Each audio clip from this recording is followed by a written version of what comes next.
तर दुसरीकडे महाविकास आघाडीच्या नेत्यांची मुंबईमध्ये सध्या बैठक सुरू आहे। या बैठकीला महाविकास आघाडीतल्या सगळ्या पक्षांचे प्रमुख नेते सध्या उपस्थित आहेत। आणखीन माहिती जाणून घेऊयात, आपले प्रतिनिधी राजू सोनावणे सध्या आपल्या सोबत आहेत। राजू, कविता, पाच आपण महाविकास आघाडीची बैठक जवळपास एक तासाहून अधिक जी आहे ती सुरू झाली पाहायला मिळते। त्या बैठकीला शरद पवार आहेत, त्याचप्रमाणे उद्धव ठाकरे, संजय राऊत, वंचितचे प्रकाश आंबेडकर, बाळासाहेब थोरात, जयंत पाटील, जितेंद्र आव्हाड हे सगळे उपस्थित आहेत आणि कदाचित आज जागा वाटपांच्या फॉर्म्युलावरती जे आहे ते अंतिम निर्णय होण्याची शक्यता आहे।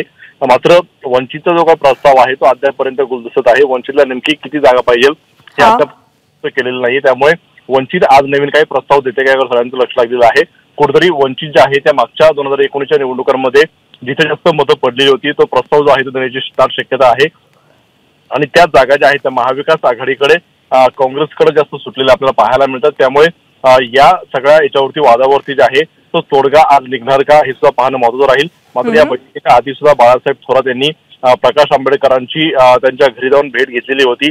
त्यावेळेस प्रकाश आंबेडकरांनी भूमिका स्पष्ट केली होती की आता 15 जागांचा जो काही वाद आहे तिला आहे महाविकास आघाडीमध्ये तो पहिल्यांदा सोडवावा आणि नंतर जे आहे ते आमची चर्चा करावी। मात्र आता ते सगळं असताना सुद्धा प्रकाश आंबेडकर ठिकाणी पोहोचलेले आहेत, त्यामुळे प्रकाश आंबेडकरांचा नवीन काही प्रस्ताव आहे का हे पाहणं सुद्धा महत्त्वाचं राहील। कविता, त्यामुळे यावेळेस महाविकास आघाडीमधले सगळे प्रमुख आणि महत्त्वाचे नेते या बैठकीला उपस्थित दिसतात। साधारण किती वेळ झाला बैठक सुरू होऊन आणि केव्हापर्यंत हा तिढा सुटण्याची शक्यता आहे?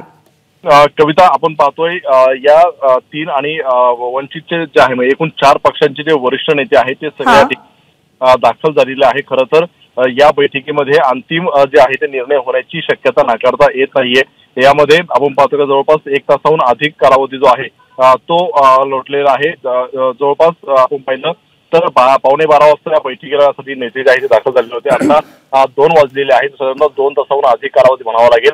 आणि या बैठकीत खरं तर वंचितचा आज प्रस्ताव आतापर्यंत बैठका झाल्या त्यामध्ये प्रकाश आंबेडकरांची भूमिका जी आहे ती स्पष्ट होऊ शकते। प्रकाश आंबेडकर या सगळ्या वरिष्ठ नेत्यांसोबत प्रकाश आंबेडकर आपला काय प्रस्ताव ठेवतात याकडे सगळ्यांचं लक्ष लागलेलं आहे। मुळात ज्या ठिकाणी प्रकाश आंबेडकरांची ताकद आहे 2019च्या निवडणुकांमध्ये त्यांना यश मिळालेलं आहे त्या जागा आम्हाला सोडाव्या अशा प्रकारची भूमिका जी आहे ती प्रकाश आंबेडकरांची आहे। त्यामुळे नांदेड, सोलापूर असेल या जागा काँग्रेसला सोडणं शक्य आहे का यावर आज चर्चा होणार आहे। बरोबर, म्हणजे 15 जागांचा जो तिढा आहे तो तिढा सुटणं अजून बाकी आहे आणि याशिवाय प्रकाश आंबेडकर यांच्यासाठी नेमक्या किती जागा आणि कोणत्या जागा सोडाव्यात या संदर्भातलाही तिढा बाकी आहे आणि आजच्या बैठकीमध्ये हे सगळेच तिढे सुटण्याची शक्यता आहे। आणखी अपडेट जाणून घेण्यासाठी तुमच्याकडे येऊस तुर्तास धन्यवाद राजू या माहितीबद्दल।